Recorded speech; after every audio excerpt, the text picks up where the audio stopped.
Hey guys, how you doing? This is Mango Etc. I'm here today to bring you the review for Bubuki Buranki, episode number 10. So first things I want to say is about Team Russia. And their leader is some sulky, whiny little prick. Like I was gonna say kind of like Hiragi, but Hiragi's not that bad. But this guy from Team Russia is just some baby just sucking on that dummy, sucking on that bottle, complaining about every little single thing that is done wrong by his fellow teammates. His sisters, he's on a team with his two sisters, and I think some just two random guys that he didn't know prior, but he was willing to hit his sisters. I'm like, yo, what is going on?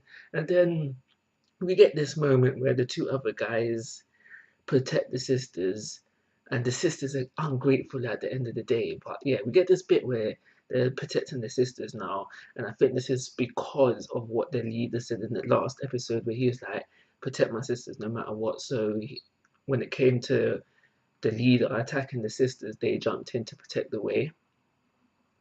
So they do that now, and then the leader's getting mad at them now because they got blood on his shirt. But at the end of the day, they was doing what he told them to do. And so they get mad now. I start to feel a little bit sorry for them, just a little bit, because like they were just getting bust up after that. He's like, "You got blood on my shirt. What are you doing?" Just weighing them in. And yeah, I felt sorry for him a little bit, but because he's not a main character, because we hardly know anything about these two, I just shook that off, shook that off quickly. But yeah, that was what we got from them in the episode, like the main juice, until we see them again at the end of the episode. But another one final thing I want to just mention about this Team Russia and the leader, basically the leader, because he's straight up a prick.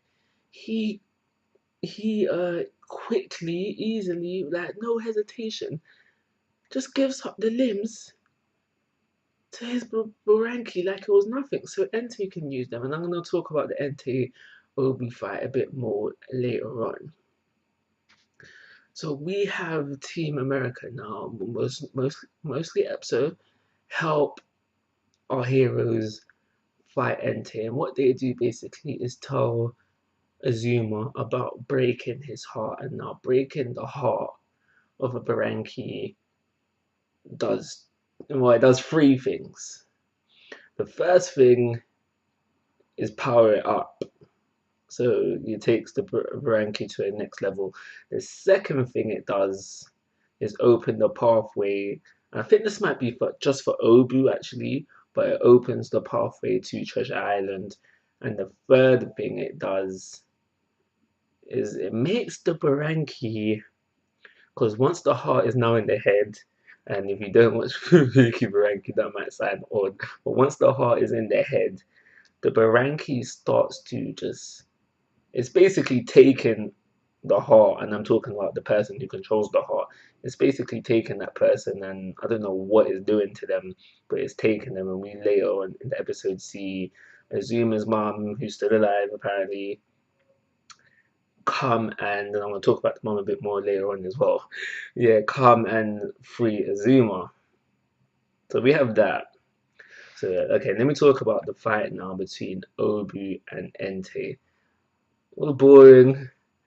I don't know. I just wasn't feeling this fight at all. I thought it was just really just punch, it's just blow for blow basically. It was just going blow for blow until Entei stole the limbs, and then Entei had the upper hand until Azuma broke the heart, and then Azuma just brushed it off one side, and then it was just done with. Now the reason why Hirono can control Entei at this moment in time is because she borrowed that ring, and that ring was causing an illusion to make Entei think that was Ryoko.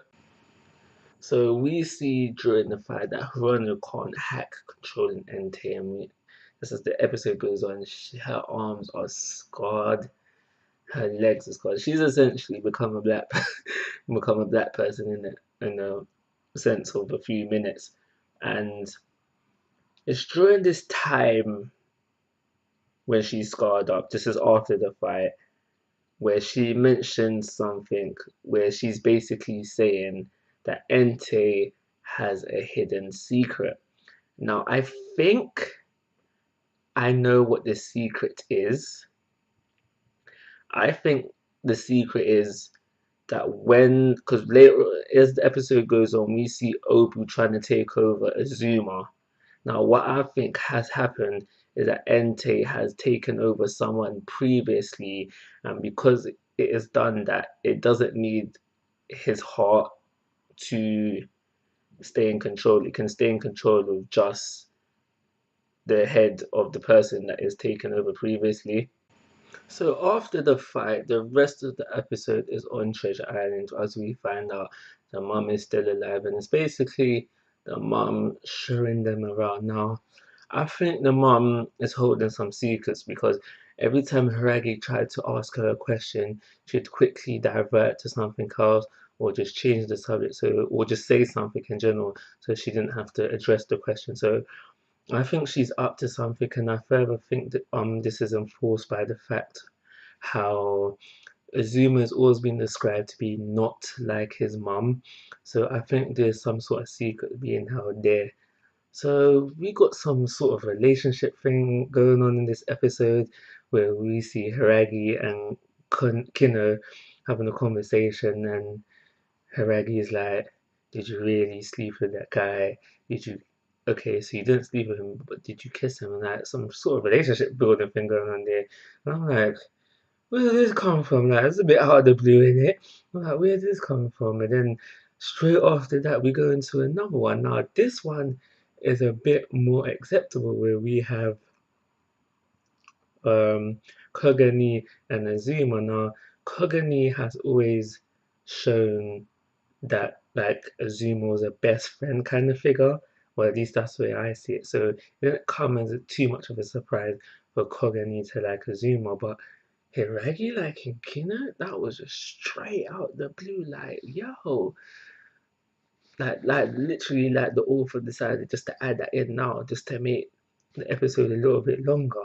But after all of that, them seeing around Treasure Island, we find out that Team America, Team Russia, and Kino's first kiss, the guy that she first kissed, they have all they're all on Treasure Island now, and we find out that when Obu opened the door to the Treasure Island, he basically left it open. So there is now a path to Treasure Island, and everyone is just taking it up there, and there's fire and destruction going on in the background, and that's how we leave the episode.